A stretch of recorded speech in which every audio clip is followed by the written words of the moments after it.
Hey guys, welcome back to my channel. In today's video, I'm going to share with you my absolute cheapest things I've ever done. All right, if you're new here, hi, I'm Claire. Welcome to my channel. I really love being a frugal human, and in my past, I have made some seriously cheap moves in my life. Some of these I'm like totally proud of, some of them I'm not. But I thought it would be just like kind of a fun video to share with you, maybe give you a little bit of inspiration, but mostly a good laugh. If you like money and budgeting content, I will leave my entire playlist down below of that sort of thing. I have a lot of it, so if you like this video, you'll definitely like the stuff in there too. And all right, let's talk about how cheap I am, or used to be. It used to be worse. Now I would say I'm more of a frugal person, but back in the day, I did some very cheap things.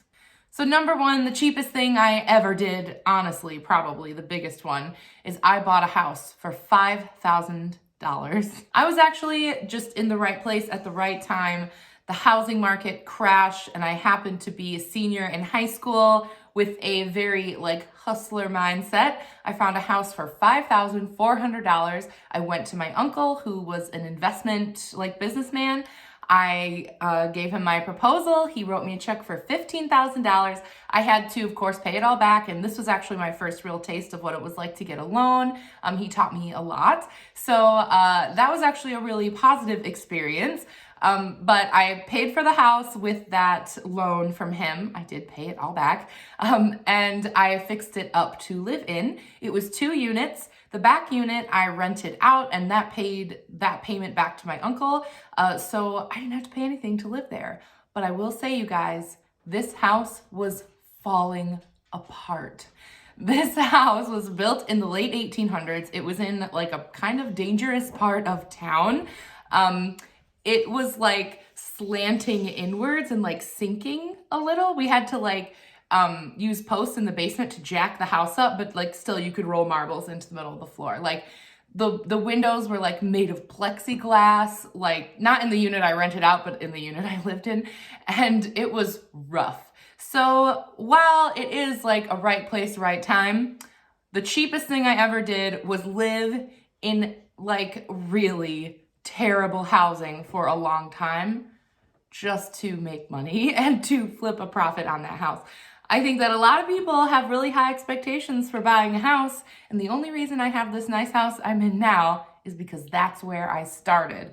And Gianni, my husband, and I lived there for years, and we really paid our dues with housing in order to slowly move up the ladder.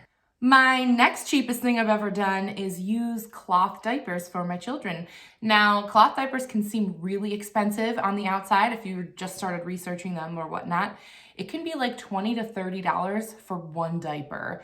However, I found a brand called Alva Baby, and you can buy them directly from China, and they are $6 a diaper, and I found those to work just as well as the expensive diapers. They're all coming from the same place. I also bought used diapers. Basically, when I had each of my boys, we had a diaper party where our friends and family gave us diapers. I used those at nighttime, and I basically hardly ever purchased diapers for my children. I just washed the poop out in my toilet and threw them in my washing machine, and it saved me so much money. If you are willing to do the dirty work, it'll save you a bundle. The next cheapest thing I ever did was create my grocery budget only using tips from my job. Now, I was not a server or someone that really gets tipped. I was a dog groomer. Some days would be extremely lucrative. Some days I would get nothing. So it just kind of depends on the day. And we had a rule, this was years ago when Fox was a newborn and groceries were so much cheaper than they are right now. But I would use whatever I made that week for my groceries. And I never would dip into our paycheck. So some weeks it would be a lot. Some weeks I would have $30 to feed us for a week. And we always made that budget work. And it was really nice because I never had to dip into our paychecks to pay for groceries. And yeah, the next cheapest thing I've ever done, I almost didn't want to tell you guys this because it's embarrassing. But one time I went dumpster diving with Gianni, my husband. This was before he was my husband. This was before he was even my boyfriend. We were just roommates. And he told me about this. We live very close to Michigan State University. And on the day when all the students move out, the dumpsters are full of great stuff. And like, I would not recommend doing this, but we did it that year. And we pulled like a brand new nice futon out of a dumpster because these students, you know, they gotta go fly home or whatever. So they just throw everything away. And that futon stayed in that crappy slanted house the whole time we lived there. And it was free. So I don't know whether I should be proud of that one or not. I would never dumpster dive now. I think it can be really dangerous, so I wouldn't do it now. But back then, it worked out for us.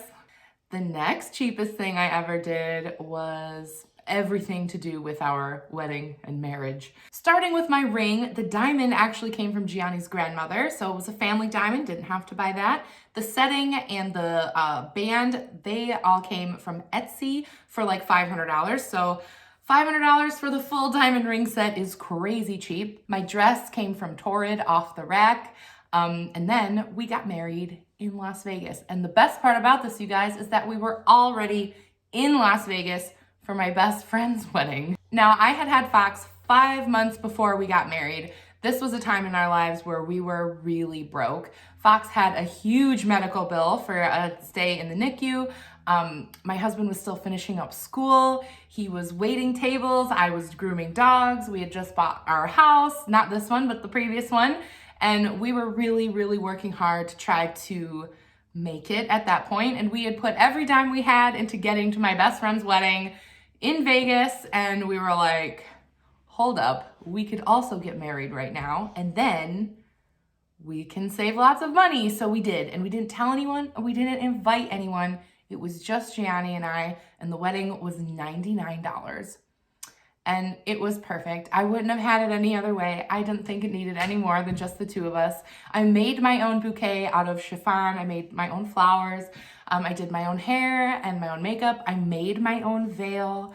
I know that that's not for everyone, but it did feel really special to me.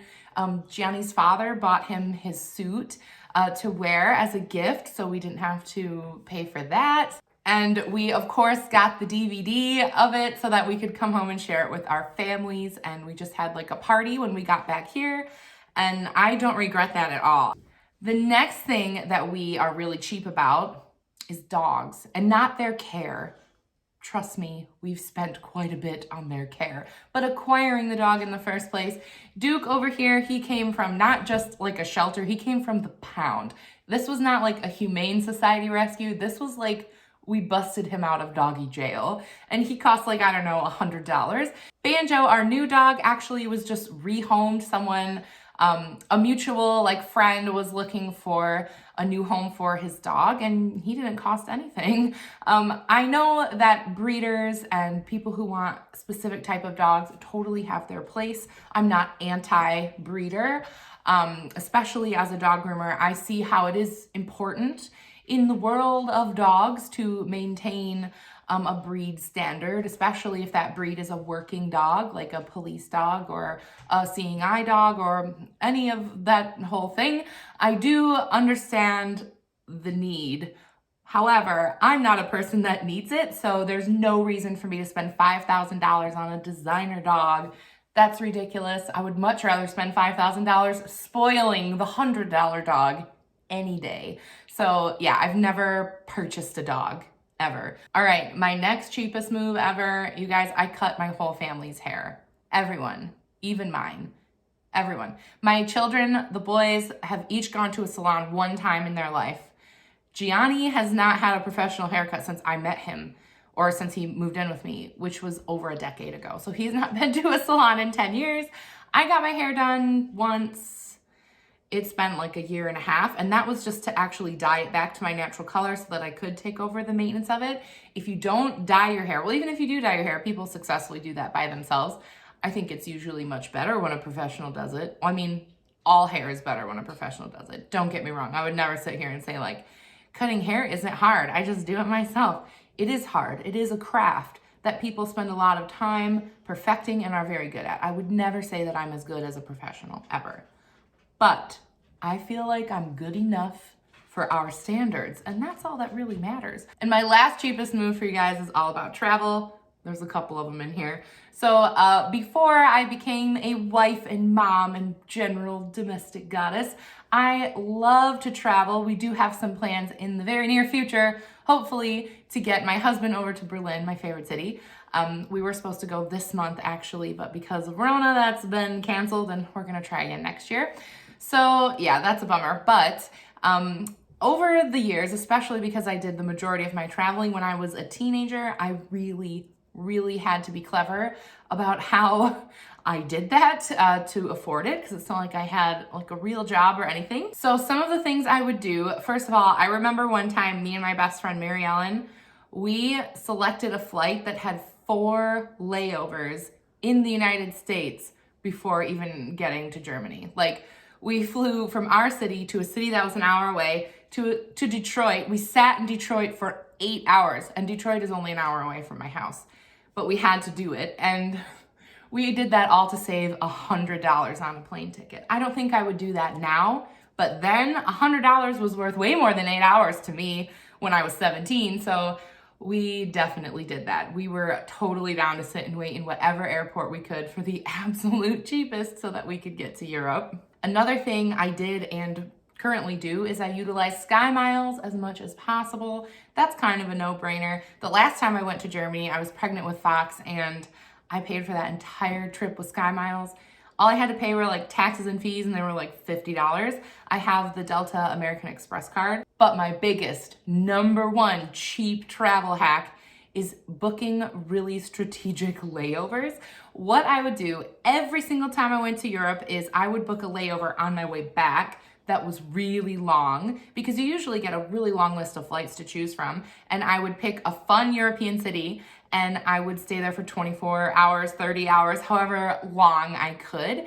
And that's like basically a free way that I've seen so much great stuff. I've been to Amsterdam like half a dozen times for 24 hours at a time, and I've seen so much great stuff. That's the perfect amount of time to take a train into the city. I went to the Van Gogh Museum, I walked around, I got some great food. Like, I did this in Paris too one time, and that was probably kind of dangerous, because you guys, this isn't a time when you like didn't have a smartphone. Like, that makes me feel so old. But I was just there alone with no way of contacting anyone. I had to like go to a store and buy a map of Paris, and I'm like a teenager walking around with a map trying to like find the Louvre and see what's up there. And I did that. Like, it is shocking how many like benches I've slept on in that time in my life. I can't believe I'm still alive. But yeah, probably not super responsible, but super cheap. All right, you guys, those are my deepest, darkest, cheapest secrets of my past. Leave me a comment. Let me know what you thought. What's the cheapest thing you've ever done?